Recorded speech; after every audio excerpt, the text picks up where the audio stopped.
Well, educators, students, parents, and community members will hold a Teach Truth Day of Action this Saturday in Salem.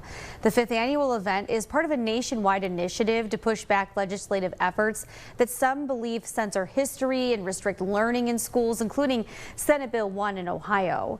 Members of the Salem Historical Society and the Mahoning Valley Sojourn to the Past are among those taking part in this event. Heather Smith is one of the coordinators of the weekend event, and she joins us here now. Heather, thank you for taking the time. Thank you for having me. Yes, so tell us what you'll be doing this Saturday. It is a Teach Truth Walk at Waterworth Memorial Park in Salem. What historical landmarks are you going to be addressing on the route? Okay, so we're going to stop by Edwin Coppock's memorial. He had a role with John Brown at Harper's Ferry. And then we're going to walk down the road past Marius and Emily Robinson's house. And he was an editor of the Anti-Slavery Bugle. Then we're going to go down and around 3rd Street, and we're going to go by the AME, the St. John AME Church in Salem, which is a really old building, and recently it needs to either be fixed or demolished, and I believe they want to try to fix it. But that's what's going on there. And then across the street from that church is where a black conductor from Salem, his name was George Lucas, that's where he lived. And so we'll be going by there. And then we'll be ending our route down at the new Abraham Lincoln statue. Okay, so you're going to be busy. What are some of the concerns as signage was recently posted at national parks regarding how history is told at specific landmarks? When you heard about that and you're working on this, what are you thinking about? Well, I originally started doing this about 5 years ago.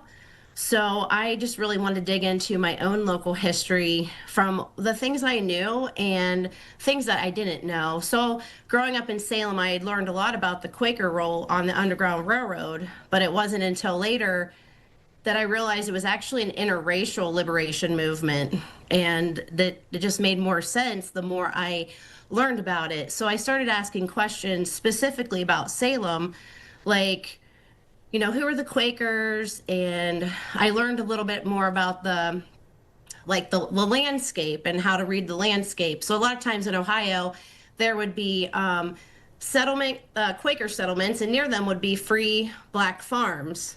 And then you would have the role of the AME, the African Methodist Episcopal Churches, and their roles all on the Underground Railroad, how they kind of all went together. And so what I see in Salem is how we have some places that have been preserved and marked very well, and we have others that we don't even know about. So George Lucas, who was the black conductor from Salem that we're going by his house, he was part of the Boyd Masons.